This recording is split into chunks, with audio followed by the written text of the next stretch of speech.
Hello and welcome दोस्तों। आपका एक बार फिर से बहुत बहुत स्वागत है आपके अपने YouTube channel study with Rani sir में। आज हम इस वीडियो में जो है यूपीएससी आईएएस के लिए टेस्ट नंबर 12 लेकर आए हैं। ठीक है, और ये टेस्ट सीरीज़ जो चल रही है उसमें हमने 1 से लेकर 11 तक जो है इसी यूट्यूब चैनल पर अपलोड कर दिए हैं। अगर आपने वो नहीं देखे हैं तो आप उनको ज़रूर देखिए। ठीक है, और ये टेस्ट सीरीज़ नंबर 12 है। ठीक है, तो इससे क्या होगा कि ये जो है दृष्टि आईएएस संस्थान की है, जो एक बहुत ही पॉपुलर संस्थान है और बहुत ही अनुभवी टीचरों द्वारा बनाया जाता है। ठीक है, तो इसमें क्या है आपको क्वेश्चन डायरेक्ट मिलने की संभावना रहती है। और इसमें क्या है, डायरेक्ट जो क्वेश्चन के साथ साथ अगर हम 100 क्वेश्चन की टेस्ट सीरीज कराते हैं तो इसमें 4 ऑप्शन के साथ आपके 400 फैक्ट जो है कंप्लीट होते हैं। और एक जो है बात मान के चलना है कि ये जो टेस्ट सीरीज़ है ये बहुत ही हाई यानी डिफ़िकल्ट लेवल की बनाई जाती है, जिससे जो टीचर बनाते हैं वो ये सोचते हैं कि इसको जो है यूपीएससी को एक डिफ़िकल्ट लेवल को नज़र में रखते हुए बनाते हैं। तो इससे क्या है कि आपको इस प्रकार के अगर क्वेश्चन आते हैं, अगर इस टेस्ट सीरीज़ में आपका स्कोर 30 प्लस भी रहता है तब भी आप समझिए कि आपको जो पेपर आएगा वो इससे ईजी आएगा। ठीक है, और इससे ईजी आएगा, उसमें क्या आप 50 से ऊपर या 50 प्लस का स्कोर करके आएंगे। और 50% से पर ही जो है लगभग जो 90 से 100 के बीच में ही जनरल की कट ऑफ जाती है। इससे पहले इससे ज़्यादा कभी जो है जनरल की कट ऑफ नहीं गई है। तो इससे क्या है, एक वर्ष था इसमें शायद ऊपर गई थी, लेकिन इसमें क्या है इसको इग्नोर कीजिए। ठीक है, तो आपको क्या है, आपको 50% का स्कोर करके आना है। और जितने भी ये टेस्ट सीरीज़ हैं, अगर आपने 1 से लेकर जैसे हम 20 तक प्रोवाइड करेंगे आपको टेस्ट सीरीज़, तो आप यकीन मानिए जितनी भी आप टेस्ट सीरीज़ अगर ईमानदारी से देखते हैं उन्हें और ईमानदारी से उन्हें आप सॉल्व करते हैं और एक एक नहीं 2-2 बार देखते हैं और पीडीएफ से भी देखते हैं, तो इससे क्या है आपको जो डिफ़िकल्ट वर्ड हैं या डिफ़िकल्ट क्वेश्चन बनाने की जिसकी संभावना रहती है उन क्वेश्चनों से आप अवेयर होंगे, और जो आपको किताबों में नहीं मिलती है। ठीक है, किताबों में आपको सिर्फ कंसेप्ट मिलता है और ऐसे वर्ड हैं जो ऐसे कंसेप्ट हैं जो आपको किताबों में नहीं मिलता है, वो इन टेस्ट सीरीज़ के माध्यम से आपको मिल जाते हैं।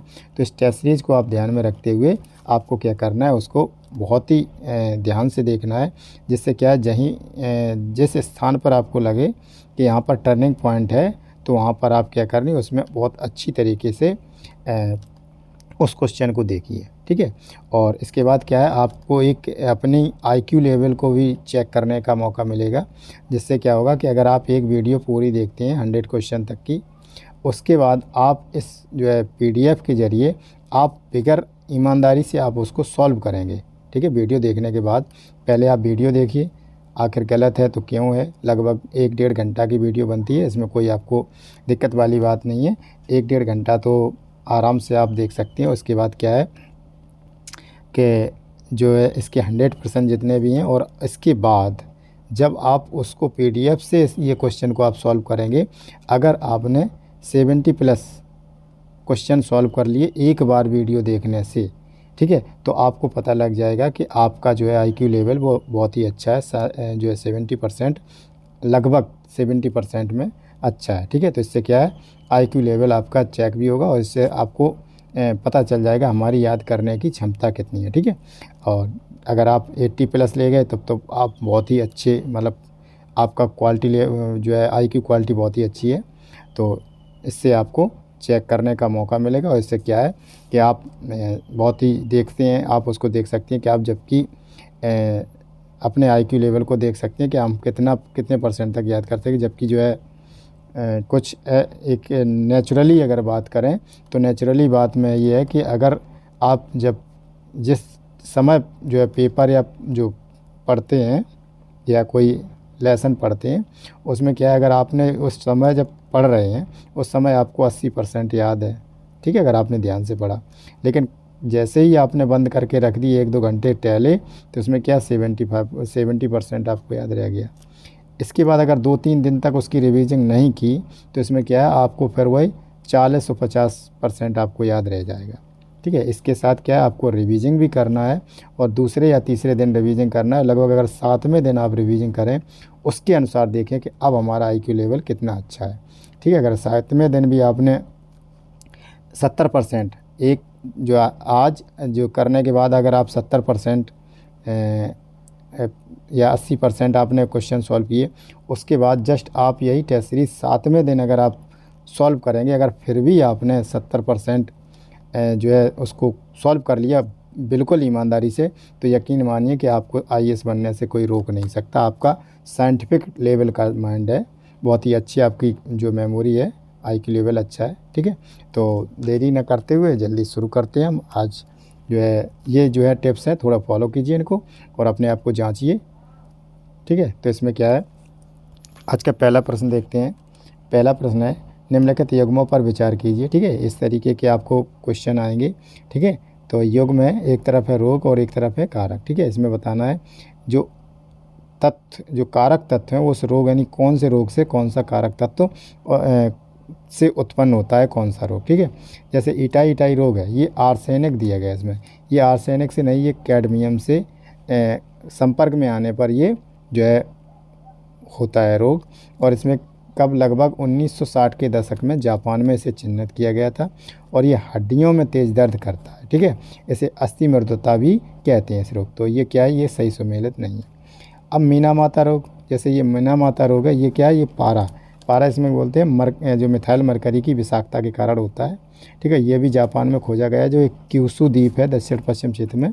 उस मीना माता जो सिटी थी, उसके रासायनिक एक उद्योग था, उससे निकलने के कारण जो है उस मिथाइल मरकरी से दूषित जो मछलियाँ थीं, उनके सेलफिश से खाने से लोगों में ये बीमारी देखी गई थी। ठीक है, इसके बाद जो है ब्लू बेबी सिंड्रोम, इसमें क्या है, अगर जो ग्राउंड वाटर में नाइट्रोजन की मात्रा 25 mg/लीटर तक हो जाती है, तो इसमें ऐसे रोग में होने की संभावना रहती है और ये बच्चों में या नवजात शिशुओं में ज़्यादा होता है। ठीक है, और इसके बाद क्या है, जो है ब्लैक फुट रोग, ये क्या है, कैडमियम, इसमें क्या है, ये आर्सेनिक की कमी से होता है, ये कैडमियम की कमी से होता है। ठीक है, तो ये क्या है, ये एक दूसरे के अगर इधर इधर कर दें तो ये सही हो जाएंगे। ठीक है, इसमें क्या, 2 युग्म केवल सही है, तो इसमें लिखते हैं केवल 2 युग्म सही है। ठीक है, अब आपको क्या है, अगर आपको ऐसे क्वेश्चन आते हैं तो आप उसको केवल 2 युग्म, अगर आप केवल एक युग्म या सभी 4 युग्म अगर आपको पता है, लेकिन मैंने जो है फाइंड किया है कि 75% या 80% लगभग इसमें 2 युग्म ही सही सम्मिलित होते हैं। ठीक है, 2 युग्म ही सही सम्मिलित होते हैं। अगर आपको नहीं आता है क्वेश्चन, तो आप क्या करेंगे, केवल 2 युग्म जो है तुक्का लगा के आ जाएंगे। इसमें क्या है, आपकी 80% सही होने की संभावना रहती है। ठीक है, आप मतलब ये मत समझना कि सही हो जाता है, लेकिन हम संभावना की बात कर रहे हैं, नहीं आप कल हमें बुरा भला कहो। ठीक है, अब देखिए अगला है, जो पेटेंट अधिनियम 1970 के संदर्भ में निम्नलिखित कथनों पर विचार कीजिए। कथन नंबर है, इसे आयंगार समिति की रिपोर्ट की सिफारिशों के आधार पर लागू किया गया था। कथन नंबर 2 है, इसे भारतीय पेटेंट और डिजाइन अधिनियम 1911 को बदलने के लिए अधिनियमित किया गया था। कथन नंबर 3 है, यह भोजन, दवाओं, रसायनों और सूक्ष्म जीवों को छोड़कर सभी प्रौद्योगिकी के क्षेत्र में सभी पेटेंटों को सुरक्षा प्रदान करता है। तो ठीक है, तो इसमें क्या है, इसमें केवल 1 और 2 सही है। ठीक है, दूसरा गलत है। इसमें क्या है, इसमें भोजन, दवाओं, रसायनों और सूक्ष्म जीवों को छोड़कर नहीं, ये भी इसमें सम्मिलित हैं। ठीक है, क्योंकि टेक्नोलॉजी की जितनी भी चीज़ें उन सबका आप पेटेंट करा सकते हैं। अब भारत में स्टॉक एक्सचेंजों के संदर्भ में निम्नलिखित कथनों पर विचार कीजिए। इसमें कथन नंबर 1 है, नेशनल स्टॉक एक्सचेंज NSE वित्तीय संस्थानों द्वारा प्रायोजित था और वर्ष 1992 में इसे स्थापित किया गया था। अब कथन नंबर 2 है, बॉम्बे स्टॉक जो एक्सचेंज BSE जो है एशिया का दूसरा सबसे पुराना स्टॉक एक्सचेंज है और इसे वर्ष 1875 में स्थापित किया गया था। ठीक है, तो इसका सही आंसर है, इसमें सही कथन देखना है, इसका सही आंसर है केवल एक। ठीक है, केवल एक कथन सही है, दूसरा गलत है। ये 1875 में जो दूसरा बताया गया, ये एशिया का सबसे पहला था। ठीक है, इसलिए ये गलत है। यह महाकायिकता, जैसे एग्रोमेगाली के विकार के संबंध में निम्नलिखित कथनों पर विचार कीजिए। इसमें क्या है, यह हार्मोन संबंधी विकार है। ठीक है, दूसरा कथन है, यदि यह यौवनावस्था के जो है अंत से पहले विकसित होता है तो इसे अतिकायिकता या जाइगेंटिनम कहते हैं। ठीक है, तो इसमें क्या है, देखना है कौन से कथन सही है। इसमें क्या है, दोनों ही कथन सही है। ठीक है, अगला कथन देखते हैं। अगला कथन क्या है, वो अगला प्रश्न है, सॉरी, इसमें क्या है, अगला प्रश्न है, विश्व बैंक समूह के संदर्भ में निम्नलिखित कथनों पर विचार कीजिए। ठीक है, कथन नंबर 1 है, बहुपक्षीय निवेश गारंटी जो है एजेंसी MIGA विदेशी जो है निजी निवेशकों को युद्ध या नागरिक अशांति के कारण होने वाले नुकसान के लिए जो बीमा प्रदान करती है।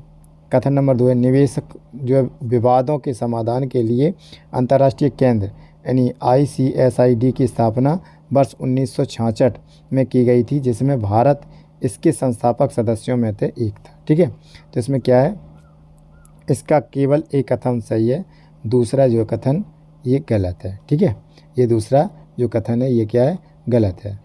अब ये क्या है, जो है इसमें निवेश करने की जो है कंपनियां थी उसमें भारत इसका सदस्य नहीं था। ठीक है, इसमें क्या है, सदस्य संस्थापक में इसमें क्या है, इसमें भारत सदस्य नहीं था, इसलिए ये गलत है। अब प्रश्न नंबर देखते हैं, प्रश्न नंबर 6, निम्नलिखित कथनों पर विचार कीजिए। पर्यावरण जैविक एवं अजैविक घटकों के बीच एक स्थिर संतुलन है। ठीक है, इसमें क्या है, बायोम पारिस्थितिकी तंत्र में संगठन का एक अंतिम स्तर होता है। ठीक है, तो इसमें देखना है इसमें कौन सा है, कौन से कथन सही है, तो इसमें कोई भी जो है कथन सही नहीं है। ठीक है, क्योंकि जो पर्यावरण जैविक और अजैविक, ठीक है, घटकों के बीच का एक संतुलन होता है, ये जैविक अजैविक के घटकों का जो है जो संतुलन नहीं होता। ठीक है, पर्यावरण को किसी जीव के आसपास सजीव और निर्जीव घटकों के प्रभावों या घटनाओं के प्रयोग के रूप में किया जाता है। ठीक है, इस तरीके से इसको परिभाषित किया जाता है, और पर्यावरण स्थिर नहीं है। ठीक है, जैविक और अजैविक घटक जो दोनों ही प्रभाव में होते हैं और लगातार परिवर्तित होते रहते हैं। ठीक है, अब देखते हैं बायोम। बायोम की बात करें तो बायोम कौन होता है, बायोम एक बहुत बड़ा है, जैसे इस एरिया में जो अर्थ है, अर्थ में इतनी एरिया जो है इसे हम बायोम कहते हैं।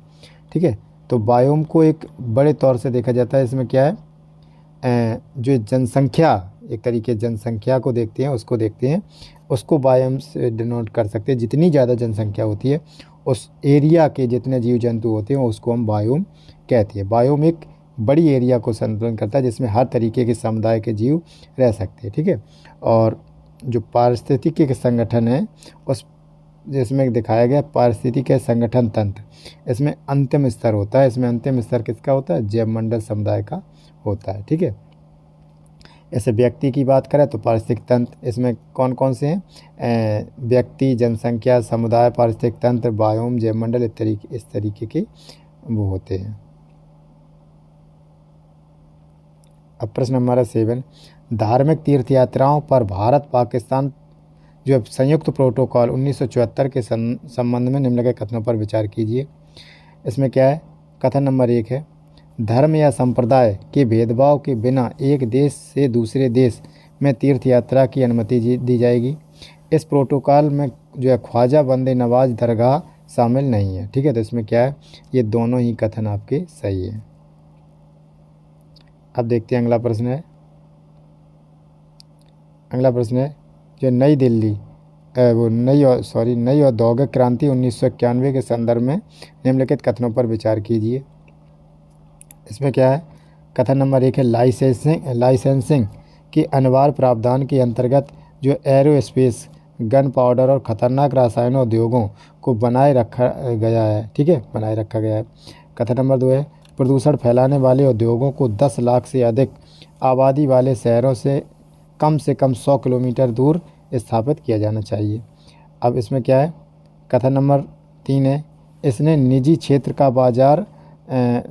को बाजार में अत्यधिक भार से बचाने हेतु चरणबद्ध तरीके से जो है वस्तुओं को उत्पादन को बढ़ाने की मंजूरी दी है। ठीक है, तो इसमें क्या है, इसमें केवल और केवल कौन सा कथन सही है, एक सही है। ठीक है, ये दूसरा सी सही है। इसका क्या है, और इसमें सही कथन देखना था। ठीक है, इसमें 2 और 3 देखना है। तो इसमें क्या है, जो क्या औद्योगिक नीति है उसके बारे में थोड़े जान लें। यह जून 1991 तक भारत के जो जितने भी विदेशी मुद्रा थे उसको सप्ताह में आयातक सीमा तक गिर गई थी उसके अनुसार सरकार ने जो नीति बनाई थी उसको सुधार करने के लिए, तो इसमें एक सामान्य नीति प्रक्रिया को देखा जाता है कि जो औद्योगिक की नीति हैं, तो इसमें क्या है, जैसे औद्योगिक संकल्प जो IPR के तहत 1956 द्वारा केंद्र सरकार के आरक्षित उद्योगों को जो घटाकर केवल 8 कर दिया गया था, ठीक है। और वर्तमान में दो उद्योग हैं जो केंद्र सरकार के लिए आंशिक रूप से आरक्षित हैं, ठीक है। और इसमें लाइसेंस रद्द वाली, ठीक है, ये बात सही है। और इसके बाद जो है इसमें 100 किलोमीटर की बात है, ये 100 किलोमीटर की बात गलत है, ठीक है। और इसके बाद क्या है, निजी चरण की बात नहीं है, इसमें क्या है, सामाजिक की बात की गई है, सार्वजनिक की बात की गई है। उसमें कितना 25 से शायद में 30 ऐसी थी, 25 से 30 किलोमीटर दूर हो सकती है, ठीक है। और इसमें चरणबद्ध उत्पादन जो है अनिवार्यता को समाप्त करने के साथ जो निजी कंपनियों की कई वस्तुओं को मॉडलों का उत्पादन कर सकती है, इसलिए ये गलत है। अब इसके बाद क्या है, प्रश्न नंबर है 9, निम्नलिखित कथनों पर विचार कीजिए। इसमें क्या है, कथन नंबर 1, आधार दर वह दर है जो RBI अन्य बैंकों को दीर्घावधि उधार देने में पर प्रभावित करता है, ठीक है। प्रश्न नंबर कथन नंबर 2 है, बैंक दर वह दर जो ब्याज दर है जिसके नीचे अनुसूचित वाणिज्य बैंकों को अपने ग्राहकों को उधार देने की अनुमति नहीं है। तो यह क्या है, इसमें देखना है कौन सा कथन सही नहीं है। तो इसमें क्या है, दोनों ही कथन सही नहीं है, ठीक है। तो इसमें क्या है, जो ब्याज दर है वो जिसमें कम दर पर कोई अनुसूचित वाणिज्य बैंक जो है अपने ग्राहकों को कोई ऋण प्रदान नहीं करेगी, ठीक है। तो इसमें क्या है, कोई ऋण प्रदान नहीं करेगी। अब इसके बाद दूसरा है, इसमें क्या है, जो है बैंक दर है जिस रूप में जाना जाता है उसे उधार लेने वाले ग्राहक भारत सरकार के राज्य सरकारों के बैंक होते हैं, ठीक है। और ये अपने दीर्घकालीन के लिए माने जाते हैं, ठीक है, इसलिए गलत है।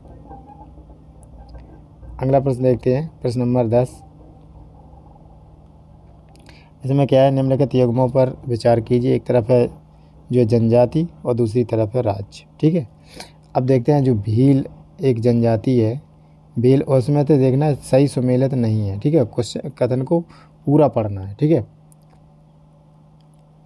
और जौन सही सुमेलित है उसको क्या करना है, उसको नहीं राइट का आंसर करना है, ठीक है। और इसमें क्या है, जो भील है, भील जनजाति का सबसे बड़ा जो आदिवासी समूह है वो छत्तीसगढ़, गुजरात, कर्नाटक, मध्य प्रदेश, महाराष्ट्र, आंध्र प्रदेश और राजस्थान में रहते हैं, ठीक है।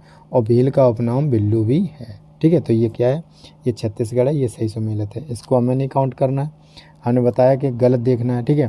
अब जो मुंडा है, ठीक है, मुंडा जनजाति है, ये कहाँ पर, छोटा नागपुर के पठार के संबंधित है। और ये कहाँ पर मिलती है, झारखंड, छत्तीसगढ़, मध्य प्रदेश, उड़ीसा, जितने भी छोटा नागपुर के पठार के जो है त्रिपुरा, पश्चिम बंगाल में फैली हुई जनजातियाँ हैं। तो ये क्या, ये सही नहीं है, तो ये क्या, गलत है। अब इसके बाद संथाल जनजाति के बारे में इस बार क्वेश्चन बनने की ज़्यादा संभावना है, क्योंकि जो हमारी राष्ट्रपति हैं वो संथाल जनजाति से ही बिलोंग करती हैं, ठीक है। तो इसमें क्या है, इसमें दिया गया असम, ठीक है। तो इसमें क्या है, जो संथाल जनजाति है वो कहाँ का रहती है, असम, बिहार, छत्तीसगढ़, झारखंड और उड़ीसा और पश्चिम बंगाल में फैले हुए हैं, ठीक है। तो इसलिए ये सही सुमेलित है, तीसरा। इसके बाद देखते हैं वारली कहाँ पर है, ये वारली दादर नगर जो है हवेली और दमन और दीव में केंद्र शासित प्रदेशों में है, ठीक है। तो इसका क्या है, 2 सही नहीं है, ठीक है। तो इसमें क्या है, इसमें 2 सुमेलित नहीं है और 2 हैं, ठीक है। 1 मिनट, अच्छा गलत देखना, ठीक है, गलत है। तो इसमें क्या है, एक ये जनजाति जो है गलत है, तो इसका सही आंसर है केवल एक युग, ठीक है। अगला कथन है, निम्नलिखित युग्मों पर विचार कीजिए। मुद्रा के प्रकार, एक तरफ दी गई है विशेषता, ठीक है, मुद्रा के प्रकार और एक तरफ है विशेषता। अब उसमें क्या देखना है हमें, हार्ड मुद्रा जो हार्ड करेंसी होती है जिसे हम नोट कहते हैं, ठीक है, नोट है, सिक्का है। और इसमें क्या है, जो इसके बारे में, जब सरकार मुद्रा की परिपक्वता से पहले ही अपने बॉन्डों को फिर से खरीदना शुरू कर देती है तब यह मुद्रा अर्थव्यवस्था में प्रभावित होती है, ठीक है। तो इसमें क्या है, इसको देखना है, इसका सही सुमेलित ये नहीं है, ठीक है, हार्ड करेंसी की बात की गई है। अब इसके बाद देखते हैं अगला कौन सा है, जैसे हॉट करेंसी, ठीक है। अब ये हॉट करेंसी क्या है, हॉट करेंसी इसमें दिया गया जब कोई हार्ड करेंसी किसी अर्थव्यवस्था में से तेज़ गति से बाहर निकल जाती है। ठीक है, तो इसमें क्या है, इसको कहते हैं हॉट करेंसी। ठीक है, इसमें जब कोई व्यवस्था जो है अर्थव्यवस्था से कोई करेंसी तेज़ी से निकल जाती है तो इसे हम कहते हैं हॉट करेंसी, तो इसे ये सही मान लें। इसके बाद heated currency, heated currency, hot और हीटेड, ठीक है, अंतर है थोड़ा। हीटेड वो है घरेलू मुद्रा जो अर्थव्यवस्था से विलोपित हार्ड करेंसी के कारण दबाव में है। ठीक है, चीप करेंसी, चीप करेंसी की बात क्या है, चीप करेंसी की बात करें वह है मुद्रा जो विदेशी मुद्रा बाजार में विस्तृत रूप से उपलब्ध है। यह क्या है, जो चीप करेंसी वह धन है जिसे बहुत कम ब्याज पर उधार लिया और दिया जाता है। ठीक है, तो ये गलत है और उपयुक्त में से सही सुमेलित देखना है हमें गलत नहीं देखना है। ठीक है, तो इसमें क्या करना है, इसके जो है केवल 2 युग्म सही है। अगला प्रश्न है प्रश्न नंबर है 12, निम्नलिखित कथनों पर विचार कीजिए। कथन नंबर 1 है, एक ऐश्वर्य इकोटोन का उदाहरण है। अब इसका दूसरा है, एक इकोटोन में जैव विविधता उसके जो निकटस्थ पारिस्थितिकी तंत्र से अधिक होती है। ठीक है, इसमें देखना है कौन से कथन गलत है, तो इसमें कोई गलत नहीं है, इसमें दोनों ही सही है। और इकोटोन के संदर्भ में अगर बात करें तो एक तरफ जैसे भूतल, एक तरफ जल तल। ठीक है, अगर कोई तालाब का किनारा है या कोई झील का किनारा है तो उसमें क्या है, ये जल और थल यानी जब दो जो है पर्यावरण अनुकूलन मिलते हैं तो उसे हम इकोटोन कहते हैं। ठीक है, यहाँ की प्रजाति जो इकोटोन प्रजाति बोलते हैं। अब प्रश्न नंबर है 13, इसमें क्या है, एक है विषैले पदार्थ और दूसरी तरफ है जोखिम। ठीक है, तो विषैले पदार्थ और जोखिम की बात की गई है, तो इसमें देखना है कौन से सही सुमेलित हैं। ठीक है, तो इसमें देखना है कौन से सही सुमेलित। जैसे बेंजीन की बात की गई, तो बेंजीन क्या है, बेंजीन जो है इसमें गैसोलीन वगैरह जो गुरसूती क्षति देते हैं तो ये सही है। ठीक है, इसमें क्या है, गुरसूत क्षति और ल्यूकेमिया क्षति के देता है, ये सही है। इसके बाद देखते हैं जो क्रोमेंस। ठीक है, क्रोमेंस क्या है, जो इसमें क्या होता है, इसमें दिया है घातक फेफड़ों की बीमारी। जो क्रोमेंस में क्या होता है, इसमें गुर्दे में सूजन और कैंसर जन और यह अल्सर होता है। ठीक है, तो ये 2 है, ये गलत है। इसके बाद करें मैग्नीज की बात करें तो मैग्नीज में क्या है, इसमें प्रजनन क्षति और तंत्रिका तंत्र क्षति का नुकसान होता है, तो ये सही है मैग्नीज की वजह। इसके बाद जो बेरिलियम है, बेरिलियम में क्या है, इसमें जो है इसमें दिया गया कैंसर जनन। ठीक है, इसमें क्या है, ये फेफड़ों के गैस जैसे ये और ये एक दूसरे के क्रॉस हैं। ठीक है, तो इसमें क्या है, केवल 2 युग्म सही है। इसके बाद देखते हैं प्रश्न नंबर है 14। ठीक है, इसको हम देखते हैं ध्यान से, क्वेश्चन पढ़े, सकल स्थायी पूंजी निर्माण के संबंध में निम्नलिखित कथनों पर विचार कीजिए। कथन नंबर 1 है, यह भूमि की खरीद और मूल्यह्रास को शामिल नहीं करता। ठीक है, अब कथन नंबर 2 है, यह विनिर्माण में किए गए कुल निवेश का एक मापक है। ठीक है, तो शांति से क्वेश्चन पढ़ना है, बिल्कुल सावधानी से, और जिस तरीके से हम बिल्कुल शांति से जो हम सॉल्व करा रहे हैं, यानी अगर चाहें तो हम भी बहुत स्पीड में निकाल दें, लेकिन इससे क्या होता है कि आपको वो कंसेप्ट क्लियर नहीं होने की कम जो है संभावना कम रहती है। हाँ, कुछ लोग ऐसे हैं ही जो भगवान के परे हैं तो उनकी बात नहीं कर सकते। ठीक है, तो इसमें क्या है, इसमें केवल एक कथन जो है सही है। ठीक है, इसमें क्या है, विनिर्माण में किए गए कुल निवेश एक मापक है, तो इसमें क्या है, जो निवेश एक माप नहीं है, वह अचल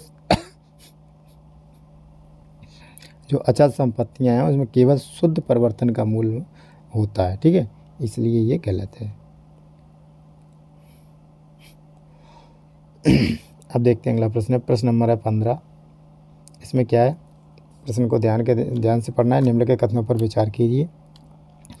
कथन नंबर 1, प्रकाश संश्लेषण और श्वसन की क्रिया दोनों प्रकाशीय क्षेत्र में संपन्न होती हैं। ठीक है, क्या है, प्रकाश संश्लेषण और श्वसन दोनों एक जो है श्वसन की क्रिया दोनों ही प्रकाशीय क्षेत्र में संपन्न होती हैं। ठीक है, अब अप्रकाशीय क्षेत्र में केवल श्वसन क्रिया संपन्न होती है। ठीक है, तो इसमें क्या है, सही है, दोनों ही कथन सही है इसके, तो इसका सही आंसर हो जाएगा सी।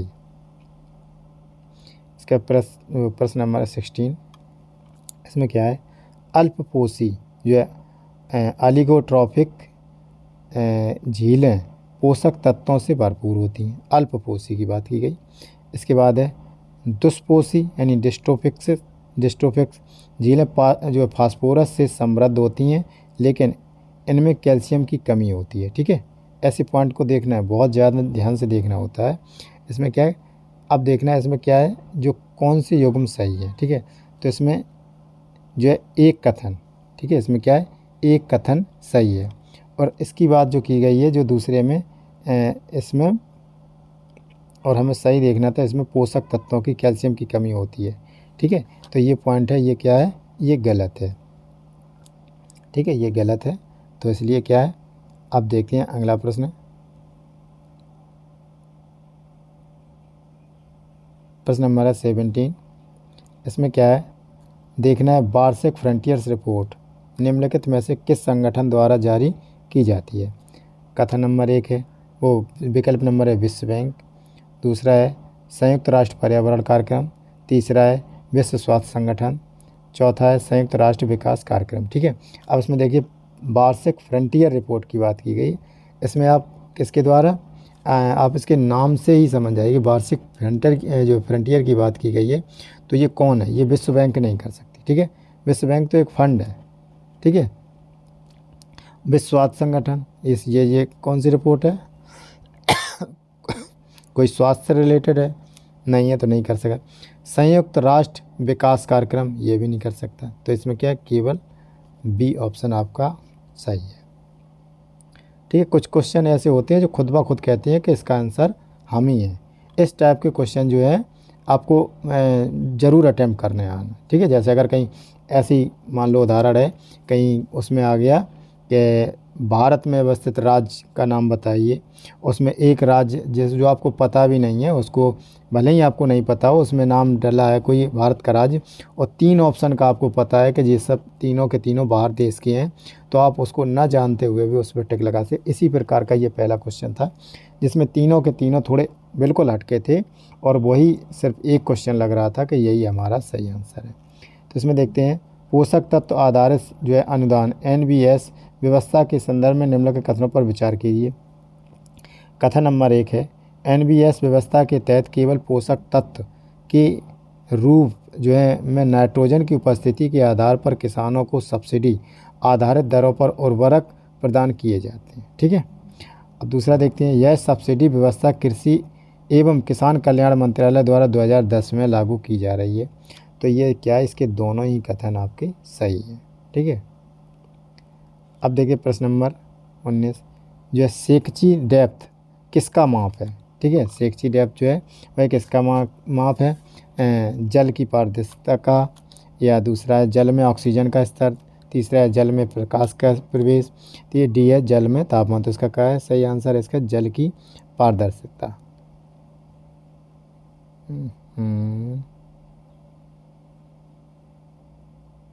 क्वेश्चन नंबर 24 था, 19 20 जल की पारदर्शिता। ठीक है, इसके बाद देखते हैं अगला प्रश्न है।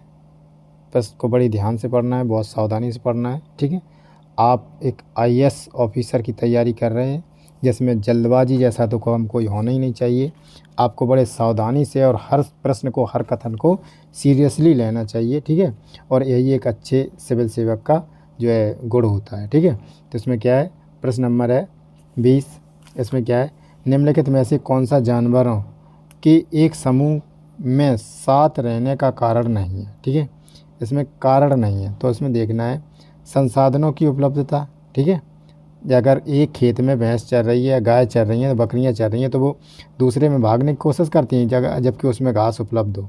ठीक है, तो इसमें क्या है, ये कारण तो नहीं हो सकता। ठीक है, अब जैसे एक जगह पर पानी है, अब वो जानवर हैं एक समूह में नहीं रहेंगे क्योंकि पानी तो उन्हें वहीं पीना है। ठीक है, तो वे समूह में रह सकते हैं, इसका कारण नहीं है। इसके बाद देखना है भोजन और पानी खोजने में आसानी। ठीक है, अगर अकेले रहें, जो ये जानवर अगर अकेले रहें, तो इसमें क्या है, इनके जानवरों को दूसरे खतरा रहती है, और इसमें भोजन और पानी की ऐसा कोई नहीं है। ठीक है, अब संसाधनों का सहभाजन, ठीक है, और ससंगत तक पहुंच। ठीक है, इसमें क्या है, इसका सही आंसर है सी, संसाधनों का सहभाजन। ठीक है, तो इस प्रकार से ठीक है, तो इसका सही आंसर हो जाएगा सी। अब देखते हैं अगला प्रश्न है।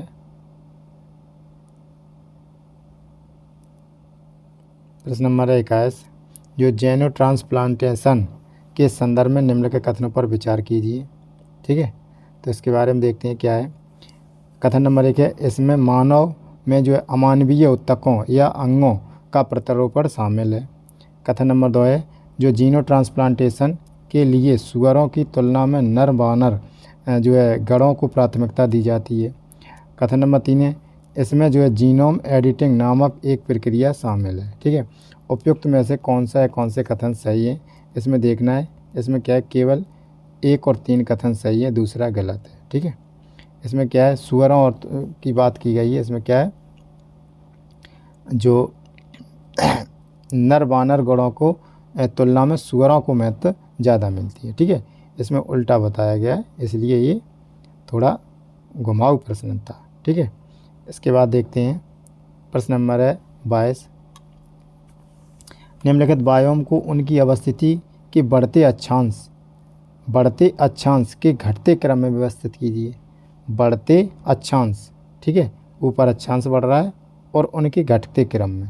ठीक है, क्वेश्चन को थोड़ा घुमाव है, थोड़ा ध्यान से क्वेश्चन क्या है, थोड़ा घुमाव है। तो इसमें क्या है, सबसे पहले बढ़ते अक्षांश के घटते क्रम में नीचे से, तो पहले क्या है सवाना। ठीक है, सवाना के बाद क्या है प्यारी।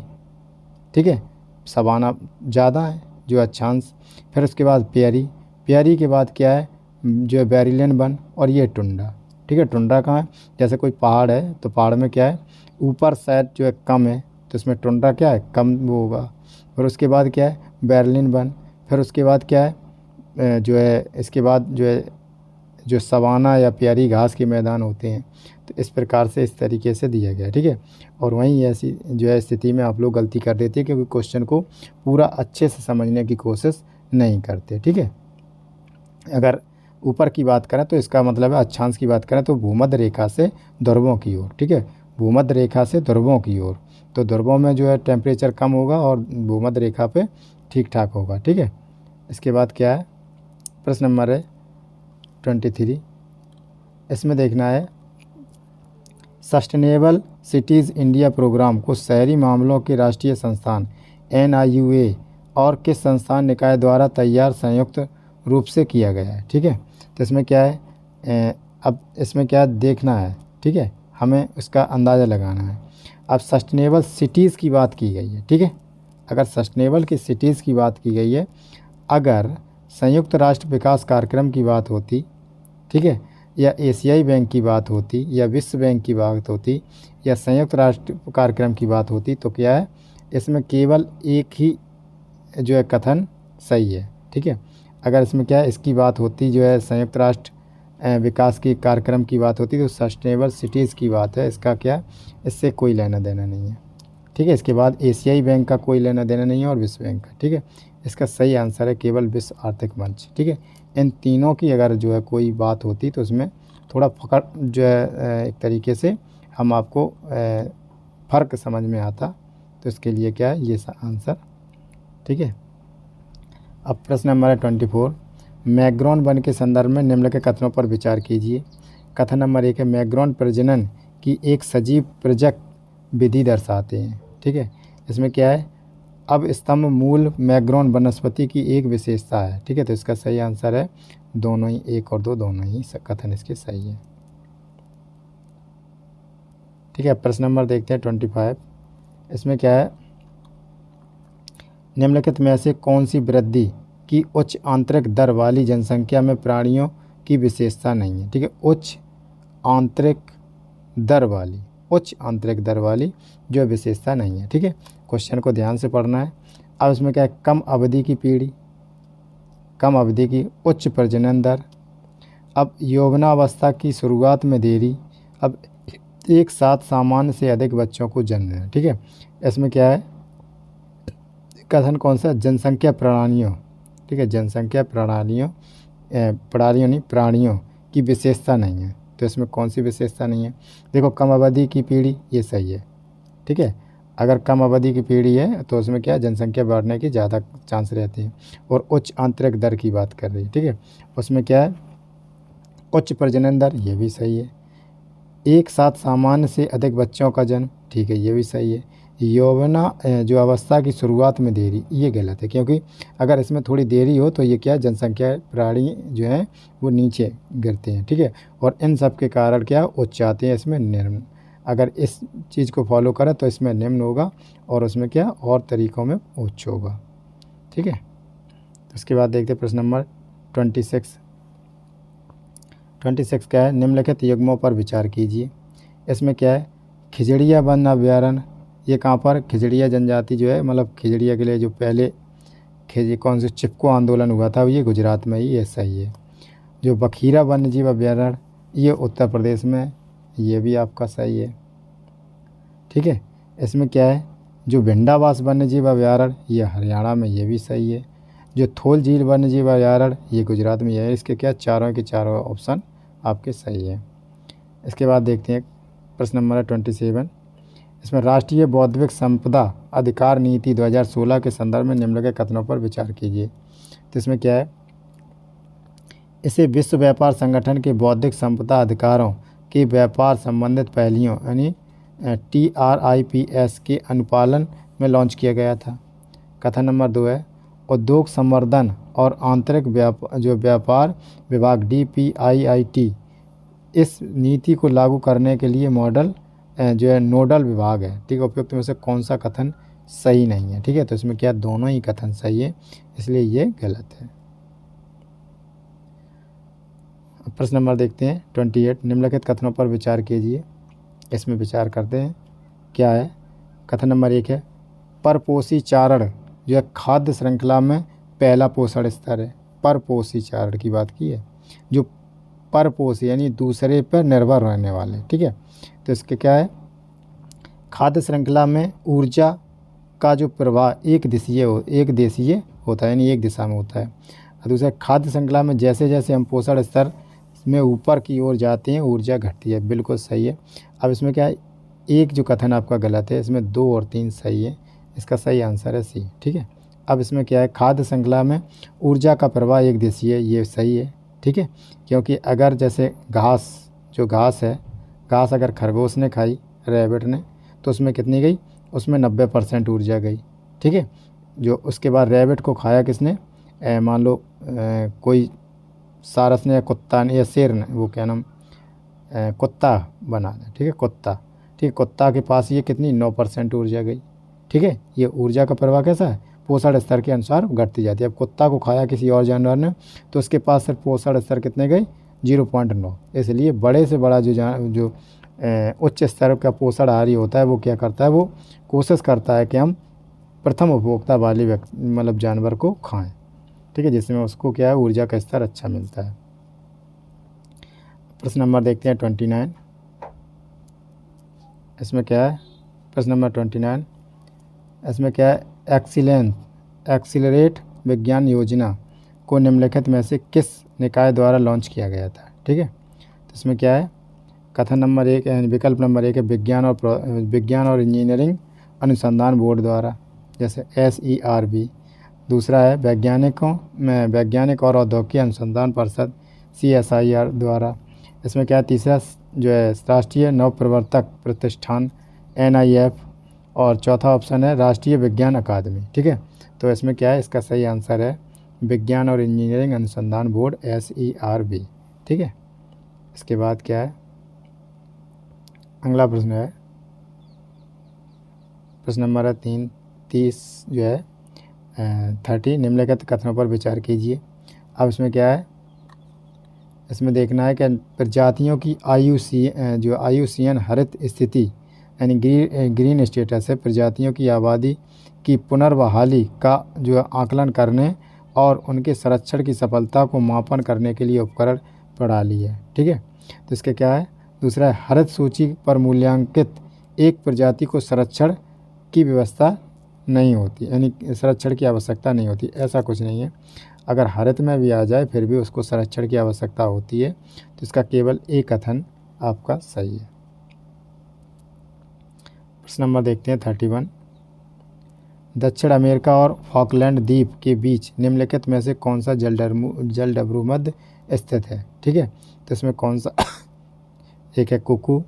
कुकू किसके बीच है? म्यांमार और अंडमान निकोबार के बीच। ठीक है, अंडमान और फिर निकोबार के बीच में कुकू है। ठीक है, और टारस ये किसके बीच में है? जो है मैगलन, इसके बीच में कौन सा है? मैगलन है। ठीक है, और अगर टारस की बात की जाए तो टारस जो है जो शायद है, एक मिनट, जो एक ध्यान नहीं है। ठीक है, चलो ठीक है, इसका सही आंसर है मैगलन। उसके बाद देखते हैं हम अगला प्रश्न है। अगला प्रश्न क्या है?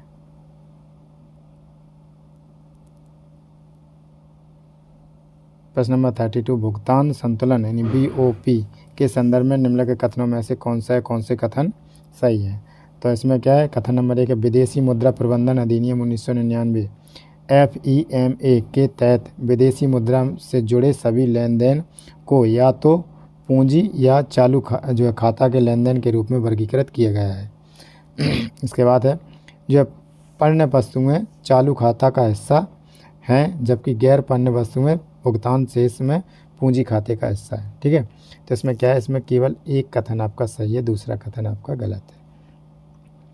ठीक है, दूसरा कथन क्या है? ये गलत है। तो इसमें क्या है? चालू खाता की लेन देन जो वर्गीकृत के रूप में किया गया है, और इसमें लेन देन को विदेशी मुद्रा से जोड़े सभी लेन देन की बात की गई है। इसके बाद है अगला प्रश्न है प्रश्न नंबर 33। एक है घास के मैदान और दूसरा है राज्य जिनमें पाई जाती है। एक है जहाँ पर पाई जाती है, उसके बाद क्या है? वो एक है अर्धशुष्क, कहाँ पर? पंजाब। ठीक है, तो इसमें क्या है?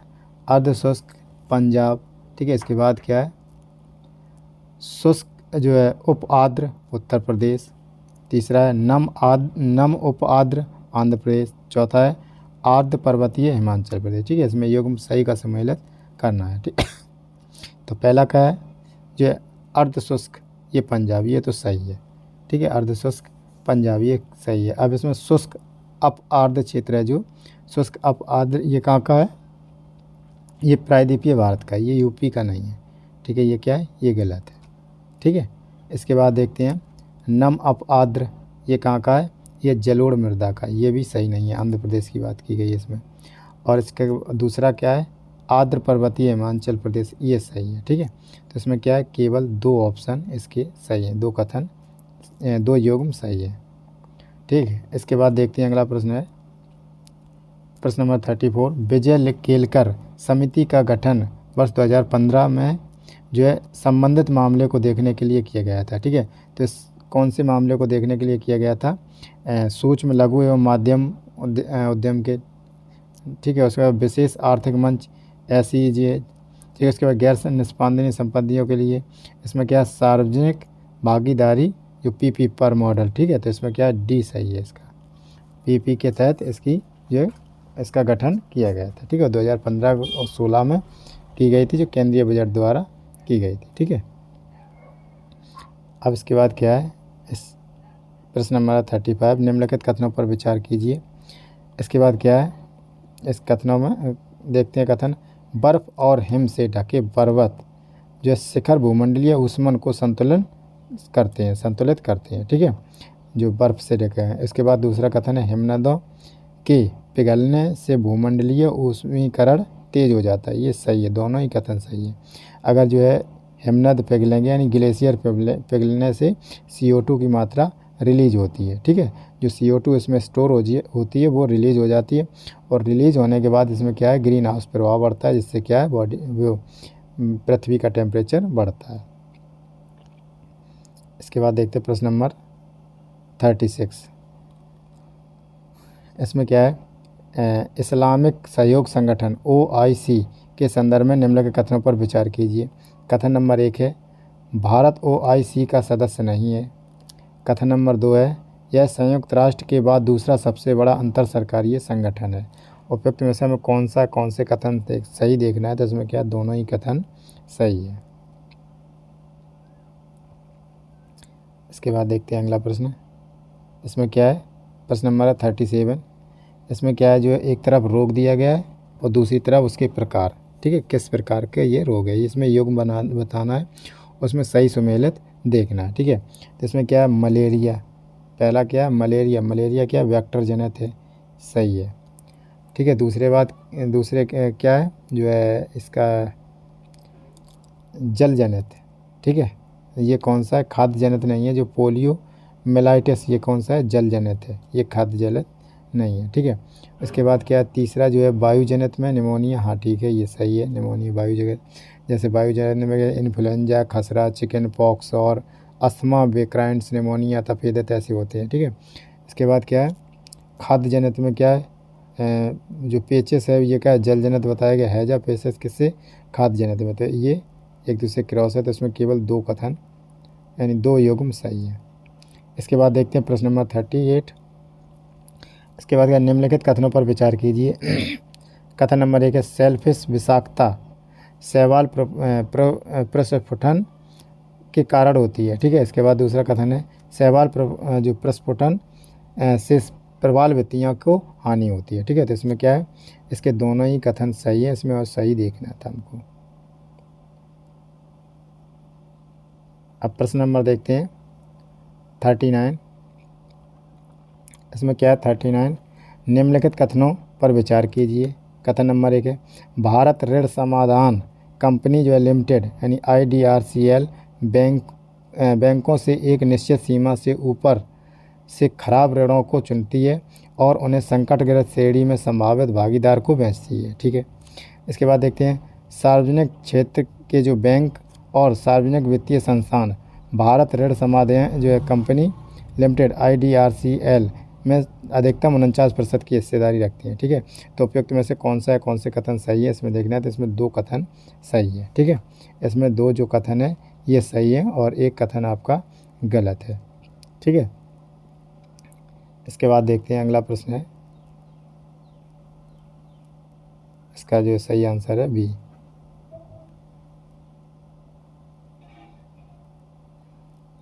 इसके बाद है प्रश्न नंबर 40। इसमें क्या है, 2+2 वार्ता के संबंध में निम्नलिखित कथनों पर विचार कीजिए। कथन नंबर 1 है, 2+2 मंत्री स्तरीय वार्ता जो भारत और संयुक्त राज्य अमेरिका के बीच उच्चतम स्तरीय संस्थागत तंत्र है, ठीक है। इसके बाद है दूसरा कथन है, भारत में केवल संयुक्त राज्य अमेरिका और जापान के साथ 2+2 की यानी 2+2 की वार्ता की गई थी, ठीक है। तो उपयुक्त में से कौन सा है, कौन से कथन सही है, ठीक है। तो इसमें देखना है, इसका केवल एक कथन जो है सही है और जो है 2 कथन आपका गलत है, क्योंकि अमेरिका, ऑस्ट्रेलिया और रूस के बीच जो है 2+2 की वार्ता का संबंध था, ठीक है। ये संयुक्त राज्य अमेरिका और जापान की बात करता है। इसके बाद देखते हैं प्रश्न नंबर 41। निम्नलिखित कथनों पर विचार कीजिए। इसमें क्या है, एक तालाब परितंत्र में जैव भार पिरामिड उल्टा होता है। एक तालाब परितंत्र में जो संख्या पिरामिड उल्टा होता है। अब किसी भी परितंत्र में ऊर्जा पिरामिड हमेशा सीधा होता है, ठीक है। तो इसमें क्या है, इसके जो 1 और 3 ऑप्शन है उपयुक्त में सही देखना था। तो इसके 1 और 3 सही है। जो तालाब परितंत्र में जो में संख्या पिरामिड, हम वेट पिरामिड और संख्या पिरामिड, अगर ये पिरामिड बनता है, ठीक है, ये इसमें क्या है, इसमें अगर देखा जाए तो इसमें संख्या पिरामिड ऐसा बनेगा क्योंकि सबसे ज़्यादा संख्या किसकी होगी, जो शैवाल की, ठीक है, शैवाल जो या पादप पिरामिड होते हैं उसकी। उसके बाद दूसरे नंबर पर वो होगी संख्या, उसमें जीव मतलब जो भी जीव हो, ठीक। उसके बाद तीसरे नंबर पर होगी कोई जैसे मछलियाँ, ठीक है, और मछलियों के बाद होगी किसकी, मगरमच्छ, ठीक है। तो ये संख्या में कम होते हैं मगरमच्छ, उसके बाद मछलियाँ। तो इसमें क्या है, ये बताया कि उल्टा बनता है जबकि ये सीधा बनता है। अगर वेट के अनुसार देखा जाए तो वेट के अनुसार आपका उल्टा बनता, क्योंकि जो ज़्यादा संख्या में जो पादप प्लवंग होते हैं, जो शैवाल होते हैं, उनका वजन कम होता है, ठीक है। जो मगरमच्छ अगर जैसे 50 भी हैं तो उसका वज़न ज़्यादा होगा, उसके बाद मछली हैं, उसके बाद उसका वज़न कम होगा। ये वेट के अनुसार अलग है पिरामिड और संख्या के अनुसार अलग है, ठीक है। इसीलिए इसका सी 1 और 3 सही है। अब इसके बाद देखते हैं प्रश्न नंबर 42, पूंजी के प्रकार के संदर्भ में निम्नलिखित कथनों पर विचार कीजिए। इसमें क्या है, कथन नंबर यानी एक है, निर्गमित पूंजी वह राशि है जो किसी कंपनी द्वारा शेयर जारी करके जुटाई जाती है, जो कंपनी की जो अधिकृत पूंजी से अधिक नहीं हो सकती। ठीक है। दूसरा है, अभिदत्त जो सब्सक्राइब्ड पूंजी एक कंपनी की अधिकृत पूंजी का हिस्सा है जिसका जो है वास्तव में शेयरधारकों द्वारा भुगतान किया जाता है। और कथन नंबर 3 है, प्रदत्त पूंजी शेयरधारकों द्वारा वास्तव में भुगतान की गई या योगदान के लिए उनके प्रति प्रतिबद्ध की गई राशि है। ठीक है। तो इसका क्या है, इसका केवल एक ऑप्शन सही है, आपके 2 और 3 गलत है। ठीक है। तो इसमें क्या है, जो अभिदत्त पूंजी है, जो सब्सक्राइब कैपिटल है, इसकी बात की है, तो ये क्या है, शेयर धारकों द्वारा वास्तव में भुगतान की गई राशि के योग के बराबर होती है। ठीक है। इसलिए ये सही नहीं है। और इसके बाद जो दूसरा है, प्रदत्त पूंजी किसी कंपनी की अधिकृत पूंजी की वह जो हिस्सा नहीं है जो शेयर धारकों का भुगतान किया गया है। ठीक है। तो इसलिए ये 2 गलत है। इसके बाद देखते हैं अगला प्रश्न है, प्रश्न नंबर है 43। इसमें क्या है, जो संप्रभु हरित बॉन्ड के संदर्भ में निम्नलिखित कथनों पर विचार कीजिए। कथन नंबर 1 है, इसे केवल सरकार द्वारा ही जारी किया जा सकता है। ठीक है।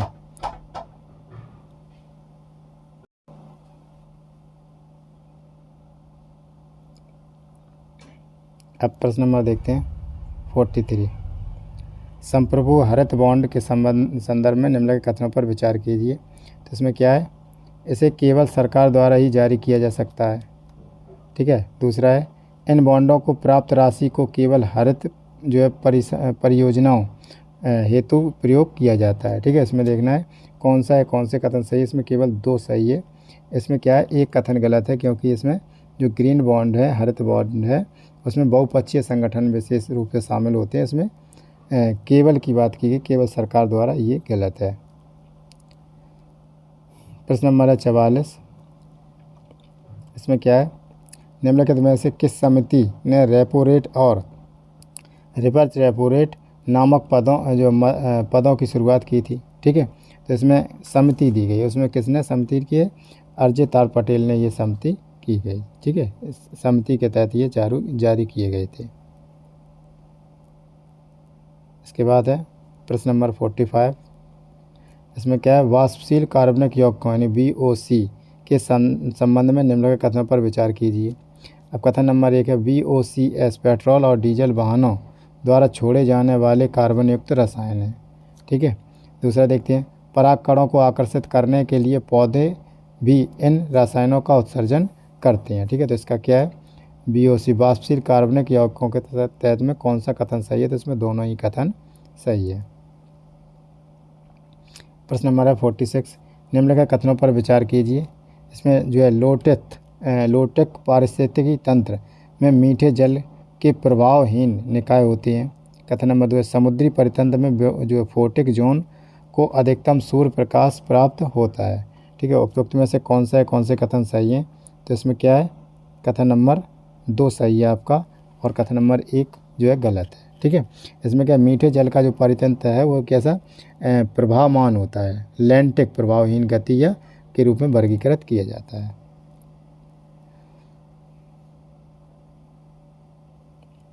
इसमें क्या है, प्रश्न नंबर है 47। इसमें क्या है, निम्नलिखित में से कौन सा कथन लंदन इंटरबैंक ऑफर रेट यानी LIBOR का सही अर्थ दर्शाता है। और इसमें क्या है, ऑप्शन ए, यह निजी उद्यमों को धन उधार देने के लिए विश्व बैंक द्वारा अपनाई गई वैश्विक संदर्भ दर है। दूसरा है, यह ब्रिटिश नागरिक को अल्पकालिक ऋण वितरित करने के लिए बैंक ऑफ इंग्लैंड की बेंचमार्क ब्याज दर है। तीसरा है, यह जो है यूरोपीय संघ EU के देशों के लिए EU जो अंतर्गत आने वाले बैंकों से दीर्घकालिक आयात निर्यात ऋण लेने के लिए बेंचमार्क ब्याज दर है। उसके बाद है डी, यह इंटरबैंक बाजार में असुरक्षित अल्पकालिक ऋण लेने के लिए वैश्विक संदर्भ पर निर्भर है। ठीक है। तो इसके बाद क्या, इसका सही आंसर है डी। ठीक है, यही इसका सही आंसर है। यानी यह इंटरबैंक बाजार में असुरक्षित अल्पकालिक ऋण लेने के लिए वैश्विक संदर्भ दर है। इसके बाद देखते हैं प्रश्न नंबर 48, ह्यूमनो डिफिशेंसी वायरस, ठीक है, ह्यूमन इम्यूनो डिफिशेंसी वायरस यानी HIV के संदर्भ में निम्नलिखित कथनों पर विचार कीजिए। ठीक है, तो इसमें क्या है कथन, HIV शरीर की प्रतिरक्षा प्रणाली में T कोशिकाओं पर हमला करती है। कथन नंबर 2 है, HIV से संक्रमित व्यक्ति को निश्चित रूप से एड्स होता है। ये कथन गलत है और ये इसका एक ऑप्शन सही है। इसका क्या है, निश्चित रूप से उसे जो है HIV पॉजिटिव हो, फिर भी निश्चित रूप से उसे यही नहीं है कि उसको एड्स हो ही। इसके बाद देखते हैं प्रश्न नंबर 49, निम्नलिखित कथनों पर विचार कीजिए। किसी जल निकाय को आर्द्र भूमि तभी माना जाता है जब उसका जल स्थायी हो।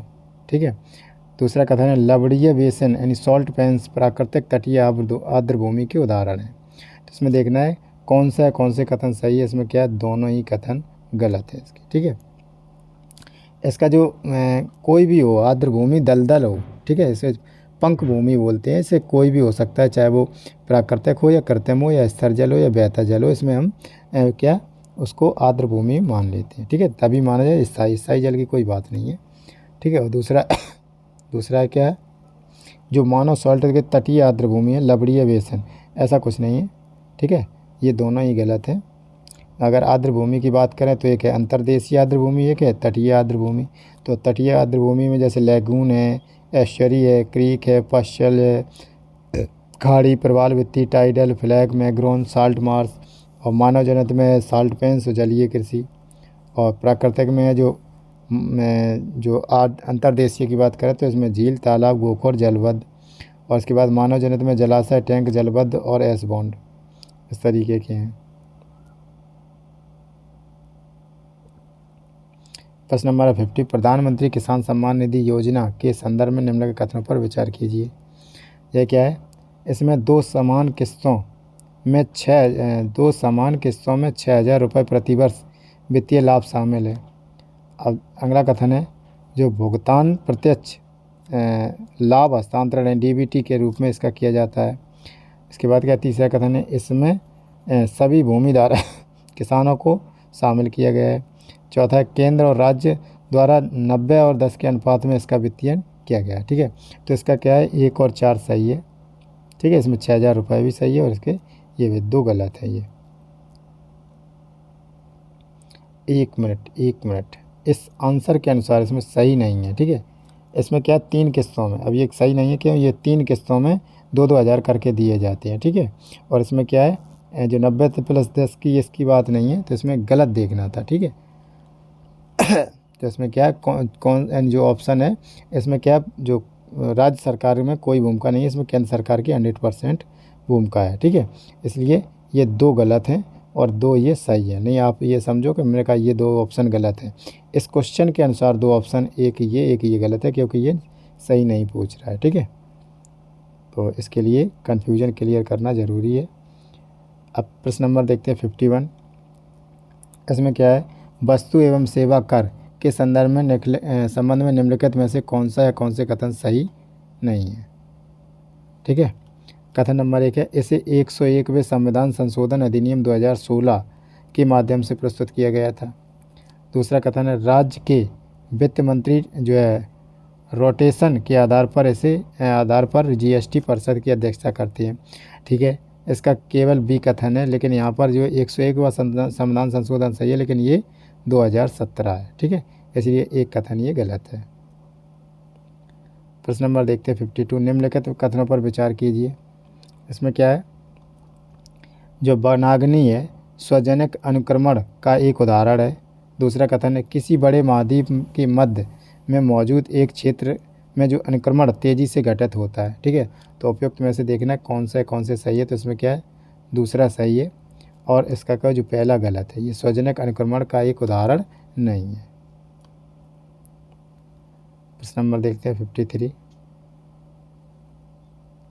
इसमें क्या है, जो है सेहत पहल को निम्नलिखित में से किस मंत्रालय द्वारा शुरू किया गया है। इसमें क्या है, सेहत पहल है। ऑप्शन ए है स्वास्थ्य और परिवार कल्याण मंत्रालय, ऑप्शन बी है रक्षा मंत्रालय, ऑप्शन सी है कृषि और किसान कल्याण मंत्रालय, ऑप्शन डी है जो है सामाजिक न्याय और अधिकारिता मंत्रालय। ठीक है, बात सेहत पहल की है, सेहत पहल। ठीक है, तो इसको क्या है, ज़्यादातर जो है क्या करते हैं कि स्वास्थ्य कल्याण की बात करते हैं। ठीक है, इसमें क्या है, इसमें रक्षा मंत्रालय की बात है। ठीक है, डिफेंस मंत्रालय की सेहत पहल। इसके बाद देखते हैं प्रश्न नंबर 54, राष्ट्रीय खाद्य सुरक्षा अधिनियम के संदर्भ में निम्नलिखित कथनों पर विचार कीजिए। इसमें क्या है, इसे वर्ष 2005 में उपभोक्ता मामले, खाद्य और सार्वजनिक वितरण मंत्रालय द्वारा क्रियान्वयन किया गया था। दूसरा है, इसमें जो है अनुदान वाले खाद्यान्न के वितरण के लिए 75% ग्रामीण आबादी और 50% शहरी आबादी शामिल है। तीसरा है, इस अधिनियम के तहत घर से 18% या उससे अधिक आयु वाले सबसे बड़े व्यक्ति को राशन कार्ड जारी किया जाएगा। ठीक है, इसमें क्या कि और इसमें देखना है क्या सही है। हाँ, इसमें क्या सही देखना है, तो इसमें केवल 2 कथन आपका सही है, ये वाला। इसमें ये गलत है और ये भी गलत है। 18 वर्ष या उससे अधिक आयु वाले सबसे बड़े, ठीक है, ये सबसे बड़े की बात नहीं है और ये कब 2005 की बात नहीं है, ये 2013 की बात है। ठीक है, ये 2013 की बात है और इसमें दिया गया है, इसमें सबसे बड़े कोई ऐसी कोई बात नहीं है, जो घर का मुखिया हो, ठीक है, उस घर के मुखिया के रूप में इसे जारी किया जाता है।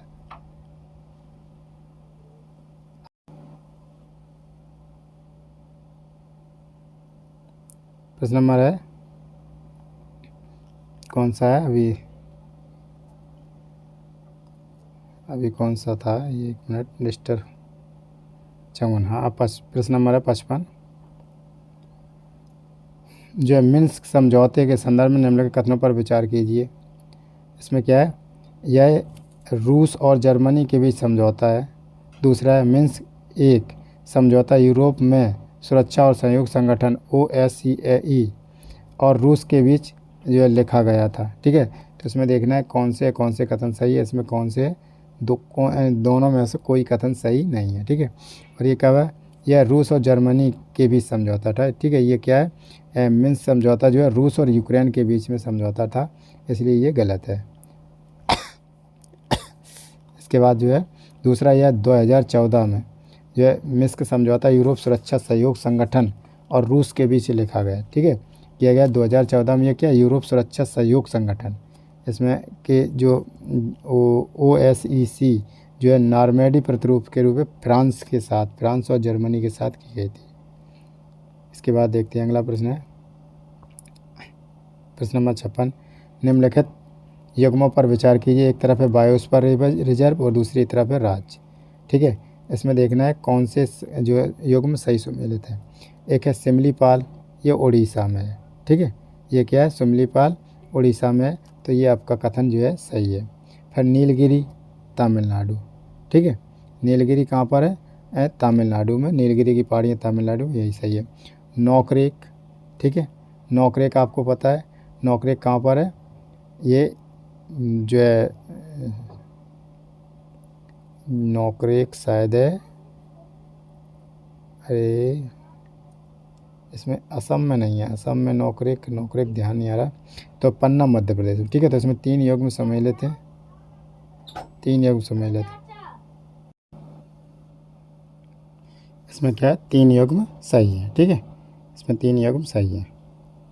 अब प्रश्न नंबर देखते 57, निम्नलिखित कथनों पर विचार कीजिए। इसमें क्या है,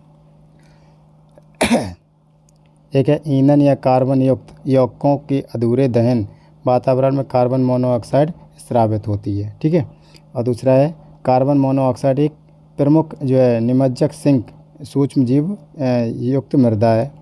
ठीक है, दूसरा क्या है, विस्फोटक ब्लास्ट भट्टी भारत में कार्बन मोनोऑक्साइड उत्सर्जन के लिए प्रमुख है। ठीक है, तो इसमें क्या है, 1 और 2 सही है और तीसरा नहीं है, क्योंकि ये कार्बन डाइऑक्साइड के लिए प्रमुख है।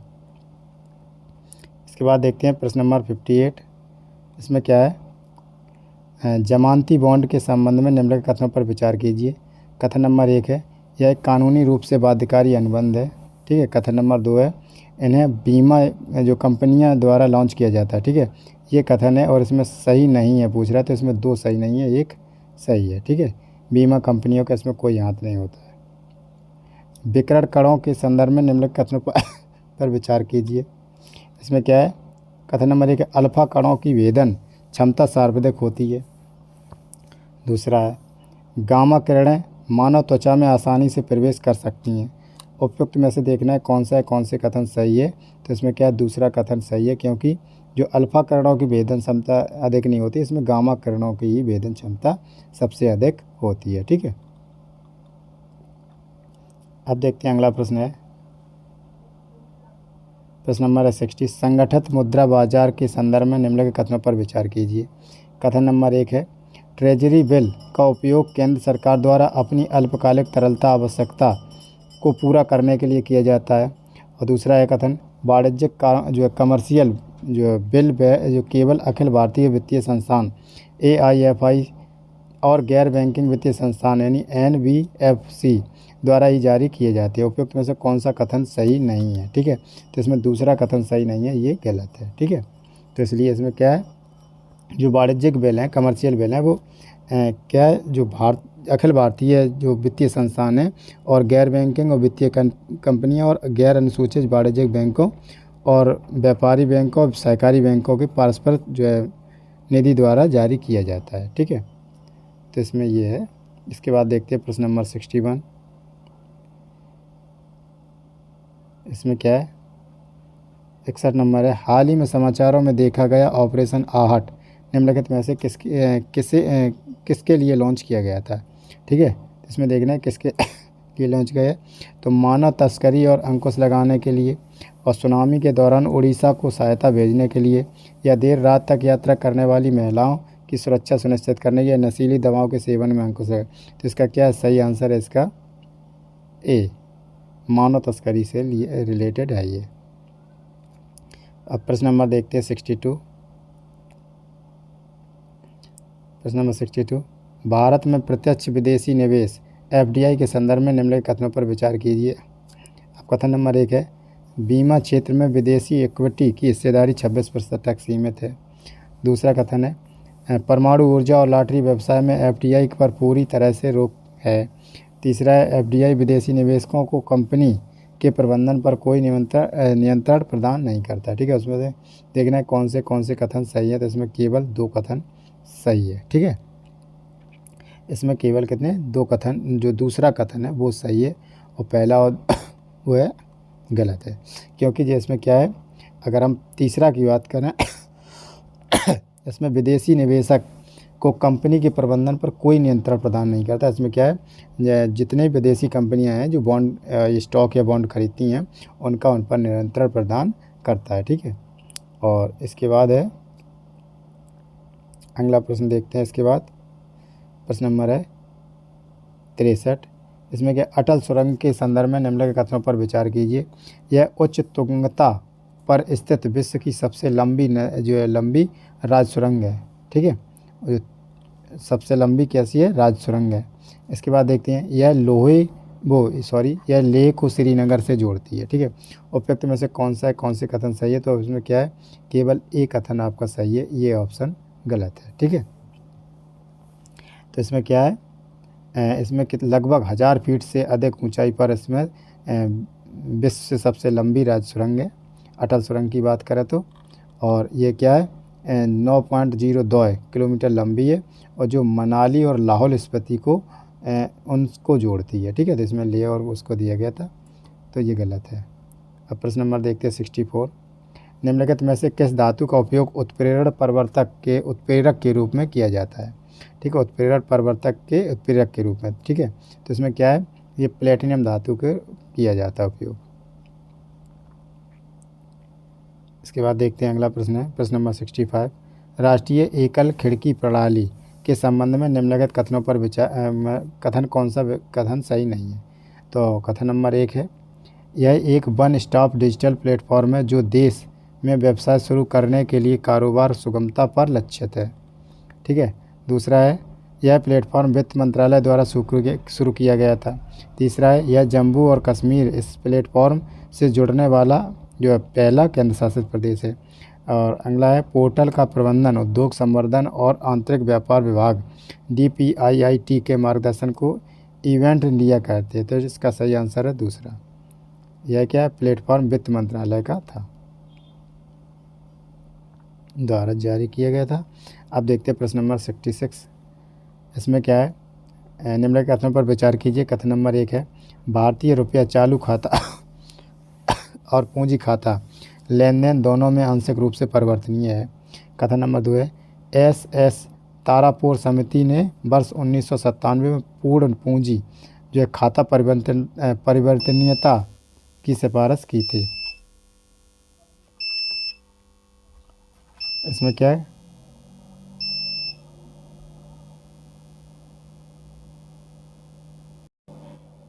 तो इसका सही आंसर है बी। ठीक है, ये केवल जो है एस तारापुर समिति ने वर्ष 1997 पूर्ण पूंजी जो खाता परिवर्तनीयता की सिफारिश की थी।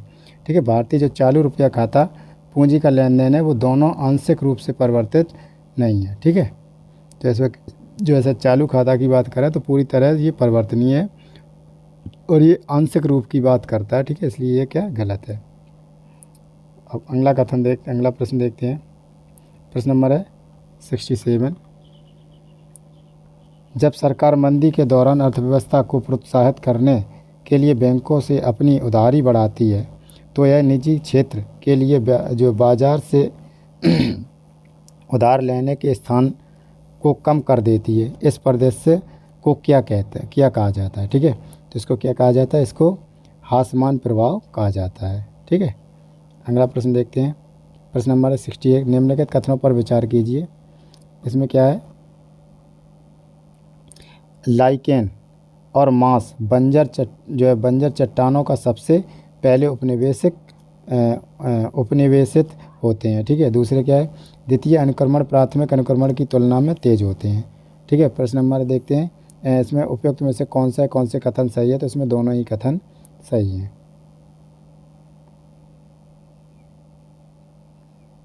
इसके बाद देखते हैं अगला प्रश्न है प्रश्न नंबर 69। निम्नलिखित कथनों पर विचार कीजिए। निम्नलिखित स्थानों को पश्चिम से पूर्व की ओर व्यवस्थित कीजिए। ठीक है, तो इसमें क्या पश्चिम से पूर्व की ओर व्यवस्थित करना है, तो इसमें क्या है, सबसे पहले पश्चिम में कौन है, मोजाम्बिक। ठीक है, दूसरे नंबर कौन है, मेडागास्कर। तीसरे नंबर पर यूरेनियम और चौथे में मॉरिशस। ठीक है, तो इसका सही आंसर हो जाएगा ए। प्रश्न नंबर है 70। भारत में जो है अनिवासी भारतीय जो NRI द्वारा निवेश के संदर्भ में निम्नलिखित कथनों पर विचार कीजिए। तो इसमें क्या है, अनिवासी भारतीयों द्वारा किए गए जो निवेश को आमतौर पर विदेशी निवेश के रूप में माना जाता है और यह भारतीय विदेशी मुद्रा विनिमय द्वारा शासित होते हैं। दूसरा है, इसमें क्या, अनिवासी जो है भारतीयों के लिए समग्र निवेश की जो सीमा भारतीय कंपनी द्वारा प्रदत्त पूंजी की 49% है। तीसरा है, अनिवासी भारतीयों को मुद्रा डेरिवेटिव और कमोडिटी में व्यापार करने की अनुमति नहीं है। ठीक है, तो इसका सही आंसर है 1 और 3। ठीक है, 2 इसका गलत आंसर है। अगला प्रश्न देखते हैं, प्रश्न नंबर 71।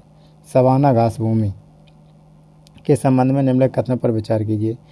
यह कथन नंबर 1 है, यह उष्ण मौसमी शुष्क जलवायु परिस्थितियों में उगती है। ठीक है, कथन नंबर 2 है, एक सतत विस्तृत लंबी घास के अवस्तर के ऊपर ओपन ट्री या कैनोपी इसकी विशेषता होती है। तीसरा है, अफ्रीका और मेडागास्कर में सवाना घास भूमि पाई जाती है। उपयुक्त में से कौन सा कथन सही नहीं है। ठीक है, तो इसमें एक कथन जो है सही नहीं है और दोनों ही कथन इसके सही है। इसके बाद देखते हैं 72। निम्नलिखित कथनों पर विचार कीजिए। जो युग्म दिए गए उनमें हमें मिलान करना है। ठीक है, तो इसके बाद विश्व आर्द्र भूमि दिवस एक तरफ तिथि है, एक तरफ महत्वपूर्ण दिवस है। तो विश्व आर्द्र भूमि दिवस कब मनाया जाता है, तो इसमें कब मनाया जाता है, विश्व आर्द्र भूमि दिवस 2 फरवरी को, ये सही है। ठीक है, क्योंकि स्टॉकहोम में 2 फरवरी के दिन इसका सम्मेलन हुआ था। इसके बाद विश्व महासागर दिवस कब मनाया जाता है, विश्व महासागर दिवस 8 जून। ठीक है, तो ये गलत है, इसमें 11 जुलाई दिया गया है। इसके बाद है विश्व वन दिवस, ये कब 21 मार्च को मनाया जाता है यहाँ पर। ठीक है, 1 मिनट, विश्व जो 21 मार्च को, हाँ ठीक है, 21 मार्च को विश्व वन दिवस 21 मार्च को मनाया जाता है। इसमें 19 दिसंबर थोड़ा गलत, एक सही है।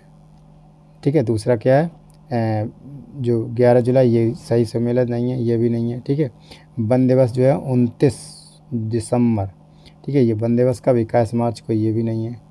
और विश्व जल दिवस 22 मार्च को। ठीक है, तो विश्व जल दिवस 22 मार्च को, तो इसके हिसाब से ये क्या है, 2 कथन ये सही है, 2 युग्म इसके सही है।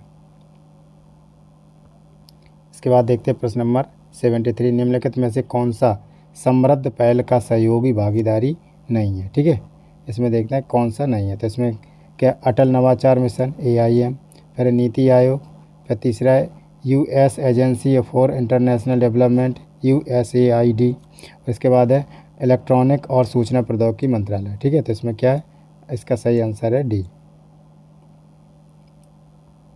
इसके बाद क्या है, प्रश्न नंबर है 74, मुद्रास्फीति के संबंध में निम्नलिखित कथनों पर विचार कीजिए। इसमें क्या है, कथन नंबर 1, मुद्रास्फीति के साथ अर्थव्यवस्था की मुद्रा का अवलंबन होता है। दूसरा है, यह अल्पावधि में रोजगार बढ़ाता है लेकिन दीर्घकाल में इसे तटस्थ और नकारात्मक बना देता है। तीसरा इसे विदेशी वस्तुएं महंगी हो जाती हैं। चौथा है, इससे निर्यात में कमी आती है। ठीक है, इसका सही आंसर है केवल 4, इसके जो है ये नहीं है सही।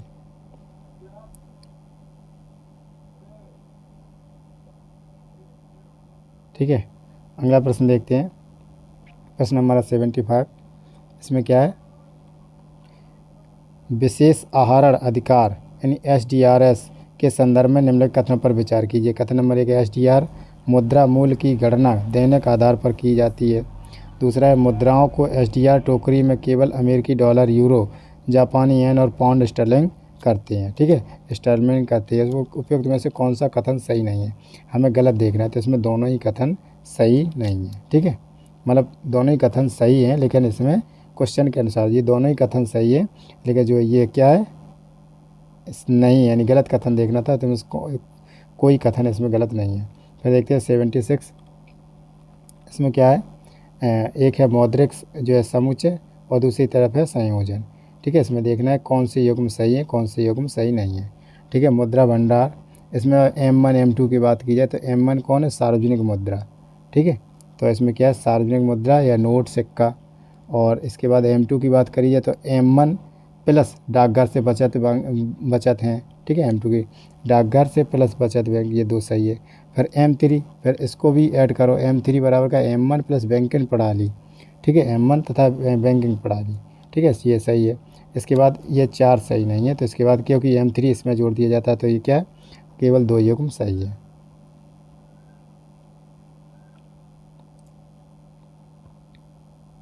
इसके बाद देखते हैं प्रश्न नंबर 77, उपेक्षित उष्णकटिबंधीय रोग के संदर्भ में निम्नलिखित कथनों पर विचार कीजिए। ठीक है, अब इसका क्या है, ये संक्रमणों का एक समूह होते हैं जो दुनिया के विकासशील देशों में सीमांत समुदाय में सामान्य है। दूसरा कथन है, ये केवल विषाणुओं और जीवाणुओं के कारण होती हैं। तीसरा है, ये रोकथाम और उपचार योग रोग होते हैं। ठीक है, तो इसका सही आंसर है बी, 1 और 3। ये केवल विषाणुओं जीवाणुओं द्वारा ही नहीं होती है, प्रोटोजोआ और बैक्टीरिया द्वारा भी फैलती हैं। इसके बाद देखते हैं अगला प्रश्न है, प्रश्न नंबर 7, विश्व व्यापार संगठन WTO के तहत कृषि सब्सिडी के संदर्भ में निम्नलिखित कथनों पर विचार कीजिए। ठीक है, इसमें कथन नंबर 1 है, सभी सब्सिडी जो उत्पादन और व्यापार को विकृत करती है ब्लू बॉक्स के अंतर्गत आती है। दूसरा है, ग्रीन बॉक्स के तहत सब्सिडी पर व्यय कोई सीमा नहीं होती है। ठीक है, तो इसमें देखना है इसमें कौन सा है, कौन से सही है। तो इसमें क्या है, इसमें दोनों ही कथन गलत हैं। ठीक है, इसलिए क्या है, ये दोनों ही, इसका सही आंसर हो जाएगा डी। अब ड्रोन के संबंध में निम्नलिखित कथनों पर विचार कीजिए। ठीक है, इसका क्या है, एडवांस एंड ऑटोनोमस ड्रोन्स अपने संचलन की गणना करने के लिए सेंसर और लिडार जो डिटेक्टरों की एक प्रणाली पर निर्भर करती है। दूसरा है, ड्रोन आधारित vaccine delivery model I drone को केवल पूर्वोत्तर राज्यों ने ही मंजूरी दी है। तो इसमें क्या है, कौन से कथन सही है। तो इसमें केवल 1 सही है और दूसरा ये गलत है। इसके बाद देखते हैं प्रश्न नंबर 80,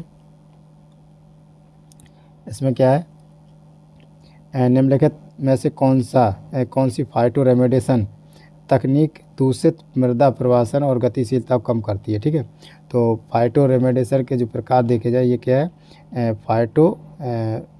जो और फाइटो एक्विलिमिनेशन वह प्रक्रिया है जो पौधे से जड़ों को ज़मीन की टहनियों, ठीक है, से निकाल कर लाती है। ठीक है, तो इसका क्या है, इसका सही आंसर है ए। इसके बाद देखते हैं 81, प्रश्न नंबर 81 है, निम्नलिखित में से कौन सा तंत्रिका संबंधी विकार यानी क्या न्यूरोलॉजिकल डिसऑर्डर है। ठीक है, इसमें देखना है कौन सा है, तो इसके देखना क्या है, इसमें एक है मिर्गी, एक है थैलेसीमिया, दूसरा है अल्जाइमर, और है इसमें क्या एन्सेफेलाइटिस है। इसमें क्या है 1 और 3, ये थैलेसीमिया नहीं है। ठीक है, इसका सही आंसर है बी। इसमें क्या प्रश्न नंबर 82, राजकोषीय उत्तरदायित्व और बजट प्रबंधन जो FRBM अधिनियम 2003 के तहत संघीय बजट के साथ प्रस्तुत किए जाने वाले दस्तावेजों में से कौन सा नीति व्याप्त हिस्सा नहीं है। ठीक है, तो इसमें क्या है, उपयुक्त में से कौन सा हिस्सा नहीं है, तो इसमें क्या राजकोषीय नीति रणनीति वक्तत्व, दूसरा दीर्घकालिक राजकोषीय नीति वक्तत्व, इसमें क्या है तीसरा मध्यम अवधि की राजकोषीय नीति वक्तत्व, चौथा है समष्टि। इसमें क्या दूसरा सही है। अब इसके बाद देखते हैं अगला प्रश्न है, प्रश्न नंबर 83, सोलोमन द्वीप प्रशांत महासागर के किस उप क्षेत्र में का हिस्सा है। ठीक है, कौन से उप क्षेत्र का हिस्सा है, तो इसमें क्या है मेलेनेशिया, माइक्रोनेशिया, पोलिनेशिया, उपयुक्त में से कोई नहीं, तो इसमें क्या है मेलेनेशिया का हिस्सा है। अफ्रीकी जो स्वाइन फीवर के संदर्भ में निम्नलिखित कथनों पर विचार कीजिए। इसमें क्या है, यह अत्यधिक संक्रामक और घातक पशु रोग है जो घरेलू और जंगली सुअरों में संक्रमित करता है। ठीक है, और इसके बाद क्या है घातक संक्रमण। दूसरा है भारत में अफ्रीकी स्वाइन बुखार का कोई मामला सामने नहीं आया है। ठीक है, तीसरा है यह जानवरों में ही फैलता है। चौथा यह विषाणु जनित रोग है। तो उपयुक्त में से देखना कौन सा गलत है। ठीक है, इसमें क्या है दूसरा ही गलत है, इसका बी आंसर सही है क्योंकि इस भारत में भी देखे गए हैं इसके पेशेंट। प्रश्न नंबर 85, निम्नलिखित में से कौन सा पादपों द्वारा मरुस्थलीय अनुकूलन नहीं है। ठीक है, तो इसमें क्या है ऑप्शन ए पत्ती का आकार छोटा होना, ऑप्शन बी जल भंडारण के लिए रसदार पत्ते, ऑप्शन सी है पत्तों पर मोम का आवरण, ऑप्शन डी है तनों में क्लोरोफिल की उपस्थिति। तो इसका सही आंसर है सी, पत्तों में मोम का आवरण। इसके बाद देखते हैं अगला प्रश्न है, प्रश्न में ढोल के संबंध में निम्नलिखित कथनों पर विचार कीजिए। इसमें क्या है आयुष्यन की स्थिति में उनकी आयुष्यन की उपस्थिति में संकटग्रस्त है। ठीक है, दूसरा है भारत में ये केवल पश्चिमी घाट और पूर्वी घाट में पाए जाते हैं। इन्हें एशियाई जंगली कुत्तों के रूप में भी जाना जाता है। ठीक है, तो इसका क्या है 1, 2, 3 सही है क्योंकि ये केवल यहीं पर नहीं पाए जाते और भी जगह पाए जाते हैं। प्रश्न नंबर 87, भारत में राष्ट्रीय आय लेखांकन प्रणाली के संदर्भ में निम्नलिखित कथनों पर विचार कीजिए। इसमें क्या है कथन नंबर 1 है जीडीपी गणना के लिए आधार वर्ष 2011-12 है। दूसरा है भारत की आधिकारिक जीडीपी की गणना कारक लागत पर जीडीपी के बजाय बाजार मूल्य लागत यानी जीडीपी के बाजार मूल्य पर रूप में की जाती है। तीसरा है संपत्ति कर एक प्रकार का उत्पादन कर है जबकि उत्पाद शुल्क कर एक प्रकार का उत्पाद कर है। ठीक है, तो उसमें देखना है कौन से कथन सही है। तो इसमें क्या है तीनों ही बातें इसकी सही है। ठीक है, तो इसका सही आंसर हो जाएगा डी। प्रश्न नंबर 1, भारत में निम्नलिखित में से किस नदी के मुहाने पर मैंग्रोव पाए जाते हैं। ठीक है, इसमें देखना है मैंग्रोव की बात की गई है। तो इसमें क्या है देखिए इस पर दी गई है जैसे महानदी पश्चिम की ओर उधर बहती है पूरब की ओर, तो इसमें होगा। ठीक है, इसके बाद पेरियार ठीक है, और जो है कृष्णा नहीं, ठीक है कृष्णा नहीं, गोदावरी हाँ ठीक है, गंगा ठीक है। ठीक है, तो इसमें क्या है 1, 2, 4, 5 इसका सही आंसर हो जाएगा। इसके बाद 89 है उचित और लाभकारी मूल्य FRBP के संदर्भ में निम्नलिखित कथनों पर विचार कीजिए। इसमें क्या है कथन नंबर 1 गन्ने की डिलीवरी की तारीख से 28 दिनों के भीतर FRB का भुगतान करना अनिवार्य है। दूसरा है देश भर में FRB का भुगतान आवश्यक वस्तु जो है अधिनियम FAC 1955 के तहत जारी गन्ना नियंत्रण आदेश 1966 द्वारा होता है। तीसरा अरविंद सुब्रमण्यम जो ERP के संबंधित हैं। तो इसमें उपयुक्त में से देखना है कौन से कथन सही है। तो इसमें केवल 2 कथन सही है और ये गलत है। ठीक है, इसके बाद देखते हैं प्रश्न नंबर 90। वर्ष 2011 की जनगणना के अनुसार भारत में महिला किसानों की स्थिति के संबंध में निम्नलिखित कथनों में से कौन सा सही है। तो इसमें क्या है, कुल महिला मुख्य श्रमिकों में से 55% खेतीहार मजदूर थीं। इसमें कुल परिचालन कृषि भूमि जोत में से केवल 3% महिलाओं के पास थी। उपयुक्त में से देखना है कौन से कथन सही है। तो इसमें एक कथन सही है, क्योंकि इसमें क्या है जो 25 पॉइंट, जिसमें कि केवल 3%, इसमें 25.7% तक थी। ठीक है, इसके बाद देखते हैं 91। महर्षि दयानंद सरस्वती के संदर्भ में निम्नलिखित कथनों कथनों पर विचार कीजिए। तो इसमें क्या है, इसमें कि वे भारत भारतीयों के लिए रूप में स्वराज आन करने वाले पहले व्यक्ति थे। भारत संबंधी उनके दृष्टिकोण में एक वर्गहीन समाज शामिल था। वे हिंदू समाज के जाति आधारित वर्गीकरण के समर्थक थे। तो इसमें क्या है, दूसरा वे वेदों की ओर लौटो का नारा देते। उपयुक्त में से कौन सा कथन सही नहीं है। ठीक है, हमें गलत देखना है, सही नहीं है। तो इसमें क्या है, केवल 3 कथन सही नहीं है, वो ये वाला। ठीक है, और बाद बाकी सही है। इसके बाद क्या है 92। 2021-22 की पहली तिमाही के लिए भारत का सकल घरेलू उत्पाद GDP पिछले वर्ष इस अवधि में 24.4% के संकुचन की तुलना में 20.1% बढ़ा है। किस परिदृश्य या परिघटना के माध्यम से इसे बेहतर रूप से परिभाषित किया जाता है। ठीक है, तो ये किसके यानी बेस इफेक्ट के द्वारा परिभाषित किया जाता है। प्रश्न नंबर है 93। केसर के संदर्भ में निम्नलिखित कथनों पर विचार कीजिए। इसमें क्या है, केसर उत्पादन में पंबोर क्षेत्र का प्रमुख योगदान है। दूसरा है प्राचीन सांस्कृतिक साहित्य में केसर को बहुकम कहा जाता है। भारत में केसर के घनकंद बीज जो जनवरी माह में रोपे जाते हैं। ठीक है, उपयुक्त में से देखना है कौन सा सही नहीं है। ठीक है, हमें गलत देखना है।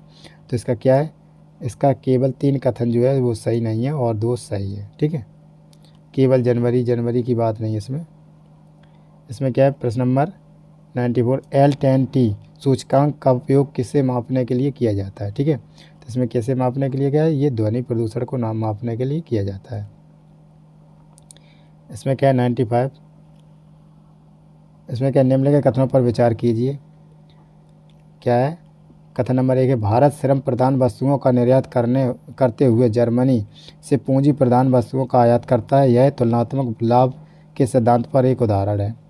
दूसरा है बेंगलुरु के बजाय नोएडा में मोबाइल निर्माण कारखाना खोलने का निर्णय जो अवसर लागत का एक उदाहरण है। ठीक है, तो इसका क्या है, दोनों ही कथन इसके सही है। इसमें देखते हैं क्या है, जो हाल ही में समाचारों में रही जो है रज्जाजा झील निम्नलिखित में से किस देश में स्थित है। ठीक है तो ये किस में, इराक में स्थित है। अब इसके बाद देखते हैं प्रश्न नंबर है 97 जगन्नाथ मंदिर। ठीक है, जगन्नाथ मंदिर की बात करें के संदर्भ में निम्नलिखित कथनों पर विचार कीजिए। इसका निर्माण पूर्वी गंग राजवंश के राजा राजदेव ने करवाया था। ठीक है, इसे सफ़ेद पकौड़ा के नाम से भी जानते हैं। तीसरा है जगन्नाथ मंदिर अधिनियम 1952 में मंदिर के भूमि अधिकारों के प्रावधान का उल्लेख करता है। ठीक है, तो इसका सही आंसर है 2 और 3, क्योंकि इसका काकतीय राजा जो चोटगंगदेव ने करवाया था। ठीक है, तो इसमें क्या है, काकतीय राजा थे वो, इसमें राजा राजदेव नहीं थे। इसका क्या अगला है प्रश्न नंबर 98 कार्बन संग्रहण उपयोगिता और भंडारण CCUS के संदर्भ में निम्नलिखित कथनों पर विचार कीजिए। इसमें कथन नंबर 1 इसमें फ्लू गैस में CO2 को हटाने के तरीके और तकनीक शामिल है। दूसरा है इसमें संचित की गई गैसों को ईंधन के में बदला जा सकता है या सीधे प्रयोग किया जा सकता है। तो इसका कौन सा, इसका दोनों ही कथन इसके सही हैं। इसके बाद देखते हैं 99 एस्चुरी के संदर्भ में निम्नलिखित कथनों पर विचार कीजिए। इनका खुले समुद्र में स्वतंत्र संपर्क होता है, ठीक है। और इसका क्या है, इनमें बड़ी तरंग क्रिया होती है। ये अत्यधिक उत्पादक होते हैं क्योंकि ये समुद्र और मीठे जल दोनों के पोषक तत्व होते हैं, ठीक है। तो इसमें ये गलत है और 1 और 3 सही है, क्योंकि इसमें क्या है, तरंग क्रिया ज़्यादा नहीं होती है, ठीक है। इसमें स्पीड, पानी की स्पीड ज़्यादा होती है। अब अगला क्या है, प्रश्न नंबर 100। हाल ही में समाचारों में देखा गया creative opportunity for manufacturing pre में जो है eminence in technology and economy stage, ठीक है, कम्पैक्ट्स अधिनियम किस देश द्वारा तैयार किया गया है, ठीक है। तो ये किसके द्वारा, ये संयुक्त राज्य अमेरिका द्वारा किया गया, ठीक है। तो इसी के साथ ये भी वीडियो समाप्त हुई और हमने सारे प्रश्न देखे, ठीक है। आपको PDF मिल जाएगा। PDF अगर आपने टेलीग्राम चैनल नहीं ज्वाइन किया है तो आप कमेंट कर दीजिए, हम आपको टेलीग्राम चैनल का लिंक दे देंगे और आप उससे ज्वाइन करके और PDF डाउनलोड कर लेंगे। उसके अनुसार आप 1-2 बार इसको बार बार इसको सॉल्व करेंगे, ठीक है। तो इसी के साथ ये वीडियो समाप्त है। नमस्कार।